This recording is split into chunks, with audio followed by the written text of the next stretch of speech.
கேள்வி பார்வையாளர்களுக்கு வணக்கம். இந்த நேர்காணலில் நாம் சந்திக்க இருக்கும் சிறப்பு விருந்தினர் அண்ணா திராவிட மக்கள் முன்னேற்ற கழகத்தின் பொதுச் செயலாளர் வழக்கறிஞர் பசும்பொன் பாண்டியன் அவர்கள். சார் வணக்கம். வணக்கம். நேற்றைய தினம் தமிழ்நாடே எதிர்பார்த்த சீமானவர்களுடைய வழக்கு பாலியல் வழக்கு வலசரவாக்கம் காவல் நிலையத்தில் விசாரணைக்கு வந்தது. சீமானவர்கள் கூட நேரில் ஆஜராயிருந்தாங்க. பெரிதும் தமிழ்நாட்டு மக்கள் குறிப்பாக திராவிட இயக்க சிந்தனையாளர்கள்லாம் சீமானவர்கள் கைது செய்யப்படுவன்ற மாதிரியான பல எண்ணத்தில் இருந்தாங்க. ஆனால் கைது செய்யப்படவில்லை. இன்றைய தினம் பார்த்தா கூட ஈரோடு கருங்கல் பாளையம் காவல் நிலையத்திலிருந்து கூட ஒரு சம்மன் அனுப்பப்பட்டதாக ஒரு செய்தி வருகிறது. சீமான் அவர்கள் தொடர்ந்து இந்த திராவிட மாடல் அரசை பழி வாங்குறதுக்காக இதெல்லாம் செய்கிறதா, உண்மையிலேயே சீமான் அவர்கள் ஏதாவது இந்த மாதிரியான திட்டம் போட்டு தான் செயல்படுத்தி இருக்காரு? திராவிட மாடலுடைய முதல்வர் நம்முடைய மாண்புமிகு முத்துவேல் கருணாநிதி ஸ்டாலின் அவர்களுக்கு இந்த பேட்டியின் வாயிலாக பிறந்தநாள் நல்வாழ்த்துக்களை முதலில் தெரிவித்துக்கிறேன். உங்கள் சார்பாக, நமது சார்பாகவும், அண்ணா திராவிட மக்கள் முன்னேற்ற கழகத்தின் சார்பாகவும் நீண்ட பல ஆண்டுகள் உடல்நலத்துடன் வாழ்ந்து இந்த திராவிட சமூகத்திற்கு அவருடைய பணி தேவைப்படுகிறது. உடல் நலத்துடன் வாழ வாழ்த்துவோம். என்னையை பொறுத்தளவில் திராவிட மாடல் அரசு, நம்முடைய மாண்புமிகு முதல்வர் சிங்களவன் சீமான் குறித்து கண்டுகொள்வதே இல்லை, கண்டுகொள்ள வேண்டிய அவசியம் இல்லை. அவருடைய உயரம், அரசியல் உயரம் அவ்வளவு பெரிய உயரம் கடந்து சென்று விடுகிறார். நீங்க இந்த வழக்கினுடைய உண்மைத்தன்மையை இப்ப தனிப்பட்ட முறையில் சில பேர் என்னங்க நீங்க சீமான கடுமையா பேசுறீங்கன்றாங்க. எனக்கு சீமானுக்கு வாய்க்கால் வரப்பு தகராறு கிடையாது. எனக்கு சீமானுக்கும் பகையான முரண்லாம் கிடையாது. அவர் தமிழ் தேசிய அரசியலை முன்னெடுத்து மதுரையில் அவர் மிகப்பெரிய அந்த முதல்ல 2010 என்னுடைய தேவக்கோட்டை நண்பர் மைக்கேல், அவர் நானும் சட்டக்கல்லூரியில் ஒன்றாக படித்தவர்கள். அவர் இந்த மாதிரி நம்முடைய புலிகளுக்கு ஆர்வ அமைப்பு தொடங்குறாரு தமிழ்நாட்டில் அப்படின்னாவெல்லாம் கொஞ்சம் தொய்வான காலகட்டங்கள். அந்த நேரத்தில் நாங்கள்லாம் தொடர்ச்சியாக ஒரு 30 ஆண்டு காலம் ஈழப்போருக்காக பாடுபட்டவர்கள். அந்த நேரம் ராஜீவ்காந்தியுடைய அந்த மரணத்துக்கு பின்பாக கொஞ்சம் தொய்வான தமிழகத்தில் ஏற்பட்ட காலகட்டத்திலே சீமானுடைய பேச்சு வேகமாக இருந்தது. எங்களை போன்றெல்லாம் மனதார வரவேற்றோம். ஆனால் யார் கட்டுப்பாட்டுலையும் கிடையாது. மனசில் என்ன போடுறதோ அதை பேசுகிறாங்க அரசியலில். அப்படி நான் மனசில் படுறதை ரெஸ்ட்ரைட் பண்ணி பேசுறீங்கன்னு சொன்னால், ஒரு அமைதியாக எல்லாத்துக்கும் ஜாலரை அடிச்சிருந்தீங்கன்னா தமிழ்நாட்டில் நான் இன்னைக்கு 3 முறை தமிழ்நாட்டில் அமைச்சராக இருந்திருப்பேன். இப்போ வரைக்கும் அமைச்சராக இருந்திருப்பேன். என்னால் யார் தவறு செய்தாலும் அதை தட்டி கேட்கக்கூடிய குணாதிசயத்தோடு அந்த ரத்தத்தோடு வாழ்ந்துகிட்டு இருக்கிறனால தான் இன்னைக்கு வரைக்கும் இந்த பொது வாழ்க்கையில் 27 ஆண்டுகள் சிறைவாசம் தான் அனுபவிச்சிருக்கேனே தவிர 27 முறை. ஆனால் நான் வசந்தத்தை அரசியலில் பார்த்ததில்லை. தொடர்ந்து பாலைவனத்தில் தான் போயிட்டே இருக்கேன்.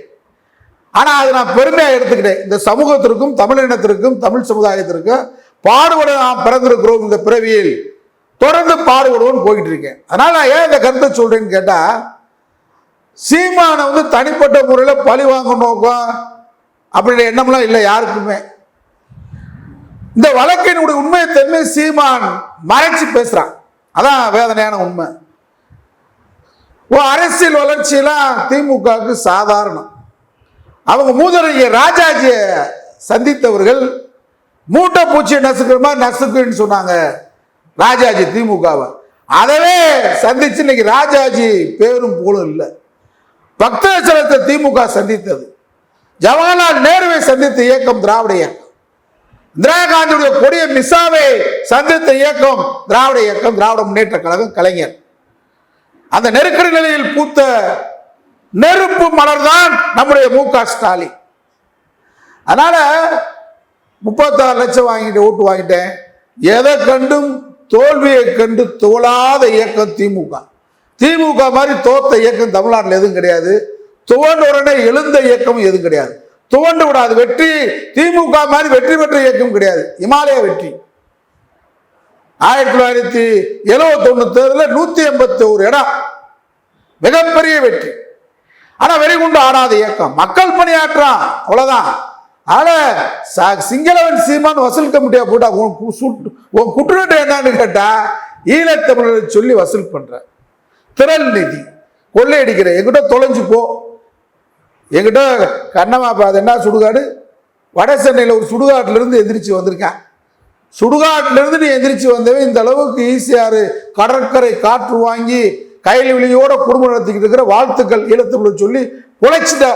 எங்கிட்ட பொழைக்கிற ஈன பொழப்போ பிச்சைக்கார பொழப்போ ஏதோ ஒரு பொழப்ப பொழைச்சு தொலை. ஆனா இப்ப நீ வந்து இப்ப என்ன நடக்குதுன்னு கேட்டா, விஜயலட்சுமி ஒரு நடிகை, அவங்க கிட்ட வந்து அவங்க கொதிச்சு போய் பேசக்கூடிய ஆடியோ வீடியோலாம் நம்ம பார்க்குறோம். இன்னைக்கு கூட அவங்க ஒரு வீடியோ போட்டிருக்கிறாங்க, அவங்களுடைய உணர்வு அது.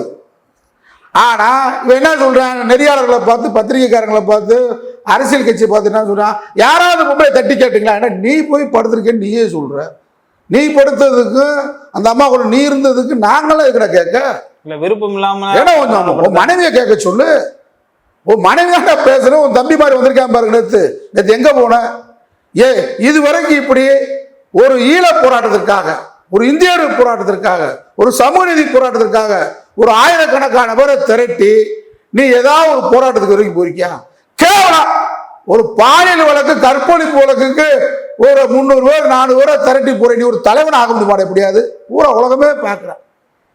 அதுனா வீர வேசனை வேற பேசுற, ஒரு வருஷத்துல 7 முறை நான் கருக்கழிச்சு கெட்டிக்கார இல்லைன்ற இல்லை பேசுனா அசிங்கப்பட்டு போடா, கேவலப்பட்டவனே. அவர் இன்னொரு என்ன சொல்றேன், அந்த பெண்ணு உன் மேல புகார் கொடுத்துருக்கு. சோளக்காட்டுல வச்சா நான் கற்பனை, அதுதான் அந்த பெண்ணு, அது வரேன் பின்னாடி வரேன், அந்த பெண்ணு புகார் கொடுத்துருக்கு. நீ ஏமாத்துறதுக்காக கையில் விழிக்கு முன்னாடி இந்த பெண்ணோட தான் இருந்தது சொல்றாங்க. இதெல்லாம் நாங்கன்னா போய் விளக்கு பிடிச்சது சாட்ட மாதிரி அதில் பிடிச்சிருக்கு. அவன் என்ன உனக்கு விளக்கு பிடிச்சிருப்பேன்? இந்த மதில் ஒருத்தன் மாமான்றிருக்கேன், அந்த அம்மா சொல்லு ஒருத்தன் பேர், அவன் எல்லாம் யாரும் தெரியாது. நான் என்ன சொல்றேன், இதெல்லாம் அரசிங்க, நம்ம அரசியல் எங்கெங்கே பேச வேண்டிய அரசியலை கொண்டு போய் கேவலமாக கீழ்த்தரமான அரசியலை நம்மளை பேச வைக்கிறேன் நம்ம வாயிலிருந்து. அதாவது இவன் வந்து அந்த பொண்ணோட இருந்திருக்கிற போயிருக்கிற, அப்போ அந்த பொண்ணு உன் மேலே புகார் கொடுக்குது, என்னைய பணமும் பறிச்சுட்ட, 60 லட்ச ரூபா பணமும் பறிச்சுட்ட, நகை நட்டையும் பறிச்சுட்ட, என் வாழ்க்கையை நீ திருமணம் முடிக்கணும்னு ஏமாத்திட்ட, 7 முறை கருக்கழிச்சிட்டேன்னு சொல்லி ஒரு புகார். நீ புரட்சி தலைவி அம்மாவுக்கு வந்து நீ ஆதரவா வேலை பார்த்து அந்த புகாரை நீ என்ன பண்ணிருக்கணும், கெட்டிக்காரன் அணுகுமுறையில் அணுகிருக்கணும். அப்பயே இந்த அம்மா வந்து புரட்சி தலைவி அம்மா காலத்தில் இந்த நடவடிக்கை எடுக்கப்படலை, இந்த வழக்கு கொடுக்கப்பட்டிருக்கு 2011. அப்ப நீ என்ன செஞ்சிருக்கலாம், அப்பயே இந்த பொண்ணை கூப்பிட்டு ஒரு அமௌண்ட்டை கொடுத்து நீ சொன்ன மாதிரி அந்த அம்மா பணத்துக்கு வந்துச்சு, நீ வாதத்தை எடுத்துக்கிடுவோம், பணத்துக்கு வந்தாங்க நீயே சொல்ற. இப்ப நீ வந்து குற்றத்தை ஒத்துக்கிட்ட, ஊரறிய உலகறிய இப்ப குற்றத்தை ஒத்துக்கிட்டான். முதல் என்ன சொன்ன, முதல் புகார் கொடுக்கும்போது என்ன சொன்ன, எல்லாமே இருக்காடா. நீ என்ன நினைக்கிறான், பத்திரிகையாளர்கிட்ட பேசுற பெரிய சண்டை எடுத்தனா, காவல் நிலையத்துக்கு வந்து சண்டை எடுத்தனா, காவல்துறையும் பத்திரிகை துறையும் நீ பேசுனது பூரா பதிவு பண்ணி வச்சு அப்படியே ஆப்படிப்பான் பாரு. ஆப்படிச்சு நீ கீழே மயங்கிற அன்னைக்கு தானே உனக்கு தெரியும் போலீஸ் என்ன, இந்த பத்திரிகை துறை என்ன, நாட்டு மக்கள் என்னன்றது உனக்கு தெரியும். நீ பெரிய சண்டை தினமா பேசுற மாதிரி பேசிட்டு இருக்காத.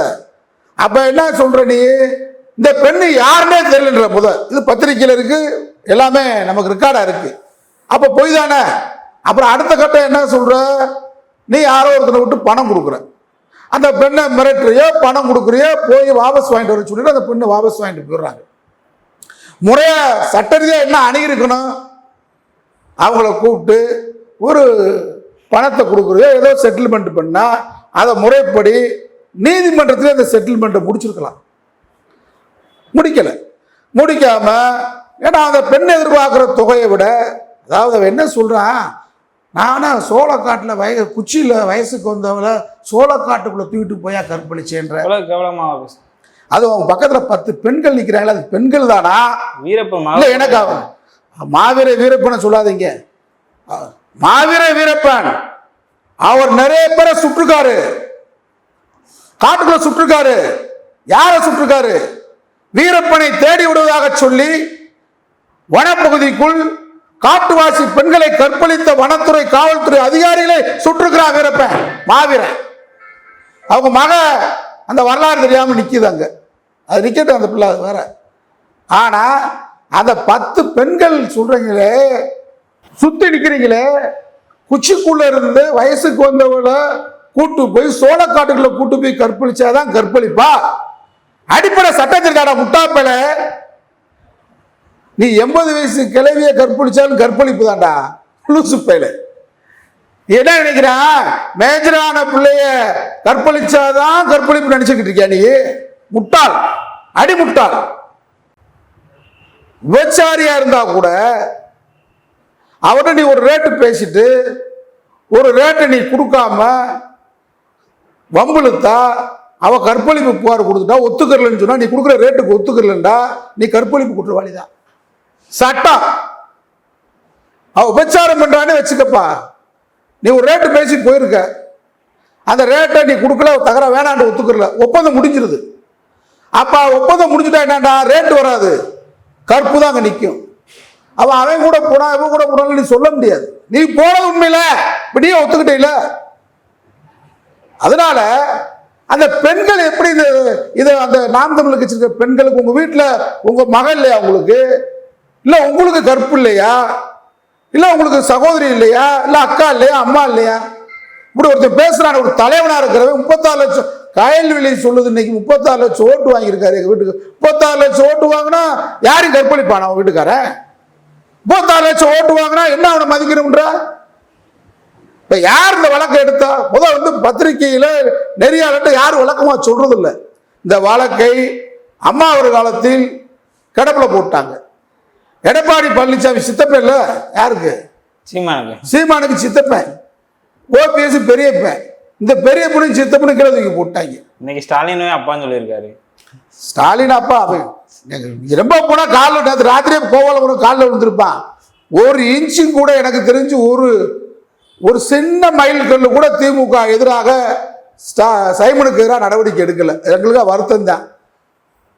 சட்ட ரீதியான வேலை நடந்துகிட்டு இருக்கு, இதான் உண்மை. இப்ப யாரும் இவனை நடவடிக்கை எடுங்கன்னு சொல்லலை. இவனை நடவடிக்கை எடுத்து இவன் ஜெயிலுக்கு போய் ஜெயிலில் செக்காலுக்கு போறேன் வாபு சொல்ற மாதிரி தெரியாத ஜெயிலில் என்ன இருக்குன்னு. ஜெயிலில் இவனை போகணும்னு நான்லாம் சொல்லலை. இவனை கைது செய்து ஒரு ஃபார்மல், ஒரு அடையாளம், அவ்வளவுதானே தவிர இவன் போய் வாபு சொல்ற செக்காலுக்கு போறேன் ஜெயிலில், அது வேற. ஆனா இன்றைக்கு அந்த வழக்கு நீர்த்து போன வழக்கு திரும்ப வந்துச்சு. நம்முடைய திராவிட மாடல் முதலமைச்சர் வந்தார். அப்போ கூட விசாரணைக்கு அந்த பெண்ணு வந்துச்சு. இரவோடு இரவாக அந்த பெண்ணை சாட்டை துரைமுருகன் 50,000 கொடுத்து விரட்டி விட்டான். அந்த ஆடியோல இருக்கு. அவர் திரும்ப அந்த பெண்ணு வாபஸ் வாங்கிட்டு போயிட்டாங்க. இவர் மறுநாள் காலையில் போய் வீராவேசமா போய் ஒரு ஸ்டேட்மெண்ட் கொடுத்துட்டு வந்துட்டாரு. இப்ப இந்த வலையில மாட்டினது நீயே, வலைய விரிச்சு நீயே வலையில மாட்டிக்கிட்ட இல்லையா? நாட்டு மக்களுக்கு நான் தெளிவா சொல்றேன். திமுக அரசு இப்போ மேல இந்த நடவடிக்கை, இந்த கேஸ் எடுத்திருக்கா சொல்லு பாப்போம். மனசாட்சியோட உங்க ஆத்தால சத்தியம் பண்ணி சொல்றா. சரி, உங்க அப்பனை சொல்ல முடியாது, ஏன்னா உனக்கு பல அப்பேன், நான் அதை சொல்ல விரும்பல. ஆனா உங்க அம்மா மேல சத்தியம் பண்ணி சொல்லு, நீ திமுக அரசு இந்த வழக்கு எடுத்திருக்கு இல்ல, காவல்துறை முனைப்படுத்திருக்கா இல்ல. அந்த பெண்ணு விட்டுட்டாங்க. யாரு? விஜயலட்சுமி என்கிட்ட போறாங்க, சாவிட்டு கண்ணை மாதிரி சாவிட்டு போயிடுச்சு. அது நான் அவங்களுக்கு உடல்நிலை முடியல, அவங்க அக்காவுக்கு உடல்நிலை முடியல, ஒரு நம்பி ஏமாந்து போயிட்டாங்க, ரொம்ப பாதிக்கப்பட்டாங்க. அவங்களுக்காக யாரும் குரல் கொடுக்க வரல, முன் வரல. இப்போ என்கிட்ட கூட அவங்க பேசினாங்க. ஆனா அவங்களுக்காக குரல் கொடுத்த வீரலட்சுமி, அவங்களுக்காக குரல் கொடுத்த மனோஜ், நம்முடைய அதர்மம் இவர் வலை ஒளியில் இருக்கக்கூடிய தம்பி, இவங்களுக்கு இந்த அம்மா சாட்டை திறக்கணும் மிரட்டலாம். அதாவது அவங்களுடைய தேவையான்னு தெரியல. பாவம் அவங்க நிலைமை, இந்த பெண்ணுடைய நிலைமை என்ன நிலைமைன்னு புரியல. அதனால அவங்க போனா நம்பிக்கையோட யாரும் அவங்களுக்காக நம்ம இறங்கி இங்க வேலை செய்ய முடியாத ஒரு கட்டாயம் இருந்தது. இப்போதான் அவங்க முறையா சட்டத்துக்கு முன்னாடி நிற்கிறாங்க. அவங்களுக்கு இப்போ சட்டத்தை முறையா தெரிஞ்சுக்கிட்டு தொடர்ந்து ஏமாற்றப்பட்டதுனால வலுவா நிற்கிற மாதிரி நான் உணர்றேன். இப்போ அவங்கள இப்போ என்ன ஆயிடுச்சுன்னு கேட்டா, இந்த வழக்கு சீமானே போய் இந்த வழக்கை அதாவது ரத்து பண்ணுங்க அப்படின்னு சொல்லி உயர் நீதிமன்ற வழக்கு போட்டது ஜெயலட்சுமியா, திராவிட மாடல் அரசா, காவல்துறையா? இந்த சம்பவத்துக்குலாம் யார் காரணம்? யோகிக்க மாதிரி போய் போடுறான். இப்ப என்ன சொல்றான்? மகான் நீதிபதியை திட்டுறான். ஒரு மகான் இருந்துக்கிட்டு இந்த வழக்குக்கு உடனே முடிக்குன்னு சொல்றாரு. திமுக அரசு நீதிபதியை சொல்ல முடியுமா? இன்னைக்கு திமுக அரசுக்கு எதிராக எத்தனை தீர்ப்புகளை உச்ச நீதிமன்றம், உயர் நீதிமன்றம் வழங்கி கொண்டிருக்கிறது. ஜுடிஷியல் வேறு, இவன் தான் போய் வலையில போய் மாற்றான். அப்ப அவங்க என்ன பண்றாங்க? ஜட்ஜ் மாண்புமிகு நீதியரசர் என்ன பண்றாங்கன்னு கேட்டா, 12 வாரங்களுக்குள்ள நீ இந்த வழக்கை போலீஸ் முடிச்சு கொடுங்கன்னு சொல்லி நீதிமன்ற உத்தரவை காவல்துறைக்கு வழங்கி விடுகிறது. இந்த இடத்துல யாராவது தலையிட்டு இருக்கா? இந்த பொம்பளையால கொண்டு வந்து நிப்பாட்டுறீங்க, நேருக்கு நேர் மோதுங்க, நேருக்கு நேர் மோதும். நீ என்ன பெரிய சண்டிரா வேண, என்ன திருட்டு பேல, மொல்ல மாதிரி பேல, முடிச்ச வைக்க பேல, பெரிய சண்டியர் மாதிரி பேசுற. இந்த இடத்துல என்னாச்சு, நீயா போய் மாட்டி 12 வாரங்களுக்குள்ள முடியும் நீதியரசர் சொல்லிடுறாரு. அப்போ உடனே என்ன பண்ண, அந்த பெண் என்ன பண்ணுது, அவங்க அக்கா வந்து அவங்க அக்காவை கூப்பிட்டு வர முடியாது. அந்த விஜயலட்சுமி, பெங்களூர்லேருந்து விஜயலட்சுமி பாதுகாப்பு இல்லை, இங்கே தான் மிரட்டுறாங்கன்னு சொல்லுது. அப்போ காவல்துறை நேரடியாக போய் 7 மணி நேரம் அந்த பெண்ணுக்கிட்ட விசாரிச்சுட்டு வந்துடுறாங்க. திரும்பவும் சம்மன் வருது. சம்மன் வந்தால் வீட்டில் நீ இல்லைன்னு சொல்லிடுறாங்க. வீட்டில் நீ இல்லைன்னு சொல்லும்போது காவல்துறை செய்ய வேண்டிய வேலை, சம்மனை வந்து சுவரில் ஒட்டிட்டு தான் வரணும். இதான் முறை. முதல் மனைவி வரல, வீட்டில் இல்லை, வீட்டில் யாருமே இல்லைன்னு சொல்லிடுறாங்க. ஒட்டிட்டு வர்றாங்க காவல்துறை. ஆனால் ஒட்டிட்டு வந்த உடனேயே கிழிக்கிறேன். மனைவி என்ன சொல்லுது, இப்போ நான் படிச்சுட்டு வர்றதுக்கு தான் கிழிக்க சொன்னேன்னு சொல்லுது. ஆனால் அந்த வீடியோ வெளியிடப்பட்டிருக்கு. படிச்சுட்டு வர்றதுக்காக கிழிக்கிறாங்க. சுத்தமாக சுக்குநூறாக கிழிச்சு கீழே போடுறான் காவலாளி. ஏண்டா பொய்யிலே பிறந்து பொய்யிலே வளர்ந்த குடும்பம். காளிமுத்தண்ணை மகன் இப்படியா இவன் கூட வாக்கப்பட்டு சாடிக்கு மூடி ஒன்றா இருக்கியம்மா, இவ்வளோ பெரிய பொய்யா சொல்றது. அவன் கிழிச்சு கீழே போட்டுக்கிட்டு இருக்கான். படிச்சுட்டு வர்றது கிழிக்கிறையா, செல்லு இருக்கு, எல்லாத்துலையும் கையில் செல்லு இருக்கு, அதை ஃபோட்டோ எடுத்துட்டு கொண்டு போய் படிக்கலாம். பொய். அப்போ அடுத்த கட்டம் என்ன, கிழிச்ச ஆவணங்கள் வந்து நீதிமன்ற ஆவணம், அது காவல்துறை ஆவணம், அரசு ஆவணம். அரசு ஆவணத்தை கிழிப்பதற்கு உனக்கு யார் அந்த அதிகாரத்தை கொடுத்தது? திமிர்தானே? அங்க காவலாளியா இருந்த உனக்கு துப்பாக்கி எப்படி கையில் இருந்துச்சு? அவன் பாதுகாப்பு வச்சிருக்கிற துப்பாக்கிய அவன் வேலைக்கு எப்படி பயன்படுத்தலாம்? அயோக்கியத்தனம். இதோ ஒரு விளம்பரப்படுத்துற. அப்ப உடனே சாரின்னு கேட்டுவிட்டு, இப்ப மனைவிக்கு நடந்ததே தெரியாது. மனைவி நல்ல நிலைமையில தான் இருந்தாங்க, உன்னை மாதிரி இருந்தாங்களா? அவங்க நல்ல மனைவில தான் இருந்தாங்க, வேற எதுவும் சாப்பிடலையே அவங்க. முட்டாப்பிள்ளை. இது ஒரு நாடகத்தை போட்டேன், வர முடியாது, தெரிஞ்சதை பண்ணேன், அப்படி இருந்துக்கணும். ஆம்பள நான் என்ன சொல்றேன், நீதிமன்ற இப்ப யாரா இருந்தாலும் புரட்சி தலைவி அம்மா அவர்களே போனாங்க பெங்களூருக்கு, வரப்பட அக்ரகாரத்துக்கு. ஒரு மாவட்ட அளவு கூடிய நீதிபதி தான் அவரு. இவங்க நாட்டின் முதலமைச்சர், கோடான கோடி தொண்டருடைய தலைவி. நீதிமன்றத்தில் உட்காருங்க குற்றவாளின்ட்டான். முதலமைச்சரா போறாங்க, அக்யூஸ் குற்றவாளியை சிறைக்கு அனுப்பிச்சுட்டான். அதான் நீதி. ஏன்னா பெரிய 36 லட்சம் ஓட்டு வாங்கினாப்புல நீ கற்பழிக்கலாம் நினைக்கிறியா? நீ என்ன நீதியை மக்களுக்கு சொல்ற? நான் பணம் கொடுத்தேன், அவன் என் கூட படுத்தான்ற அசிங்கம் இல்லையா? சரி, பணம் கொடுத்தா அவ திரும்ப கேட்கிறாள், எப்படி அணுகிருக்கிற நீ? பணம் எவ்வளவு கேட்டா, எவ்வளவு கொடுத்த, அது முடிச்சிருக்கணும். உலகத்துக்கு வந்துருச்சுல. இப்ப தவறான முன்னுதாரணத்தை நாட்டுக்கு சொல்ற. 36 லட்சம் ஓட்டு வாங்கினா ஒருத்தன் கற்பழிக்கலாம்னு சொல்லி நாம் தமிழர் கட்சி பிள்ளைகளுக்கு சொல்லி தரையா? குச்சியில உட்கார வச்சிருக்கிற வயசுக்கு வந்த பிள்ளைய தூக்கிட்டு போய் கற்பழிச்சாதான் கற்பழிப்பு. யார வேணாலும் கற்பழிச்சுக்கலாம் சொல்லி தரையா? இல்ல என்ன தமிழர்ச்சிக்கு உன்னுடைய தங்கைகளுக்கு நீ சொன்ன மாதிரி உன் தங்கைகளுக்கு உன் தம்பிகளுக்கு என்னடா சொல்லித்தர? 36 லட்சம் ஓட்டு வாங்கினால நாட்டுக்கு என்ன சொல்ற? நீயே ஒத்துக்கிட்ட, உன் மனைவி ஒத்துக்கிருச்சு, பழகிறதுக்கு உனக்கு வேற மூஞ்சியே கிடைக்கல. இவ்வளவு பொம்பளை இருக்கும்போது அப்புறம் என்ன அர்த்தம்? இவ்வளவு பொம்பளை கூட பழகிக்க. உன் மனைவி சொல்றா நான் தொழிற்சிக்கிற பெண்கள் இருக்கலாமா? எவனா ஆம்பளை நான் தொழிற்சிக்கு பெண்களை விடலாமா? அவன் மனைவி இப்படி சொல்றது கைல்வெளி. உனக்கு பலருக்கு வேற இவ்வளவு பொம்பளை இருக்கும் போது வேற பொம்பளையே கிடைக்கலன்னா இந்த பொம்பளை பூரா பலருக்கு இருக்காளா நாம் தமிழ் கட்சியில? மான வேணாம்.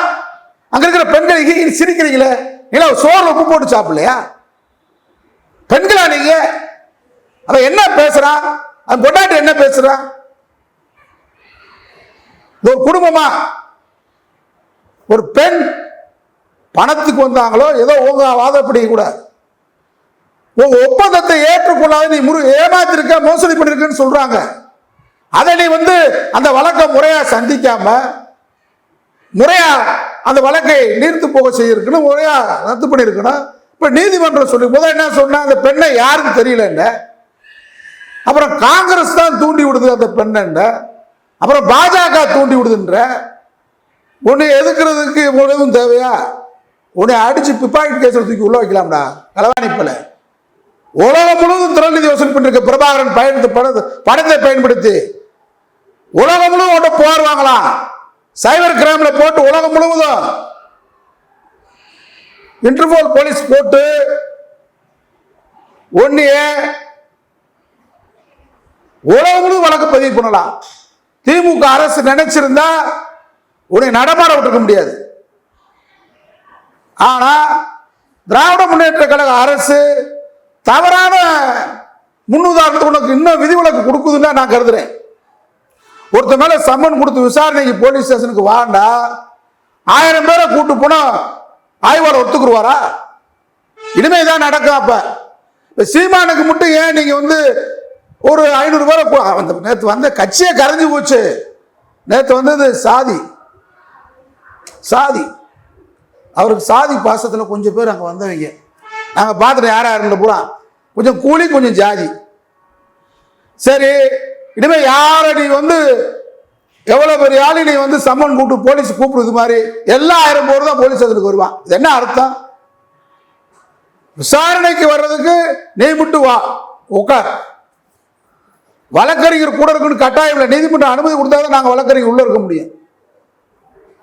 ஒரு குற்றவாளிக்கு பின்னாடி வழக்கறிஞர் உட்காரணும்னு சொன்னா என்ன ஆகும்? ஆனா தவறா இதெல்லாம் வந்து திமுக அரசு சுதந்திரமா விட்டுருச்சு. கூட கூட அடிச்சு விரட்டி இருக்கணும், விரட்டல. பழிவாங்க நடவடிக்கை எடுக்கல.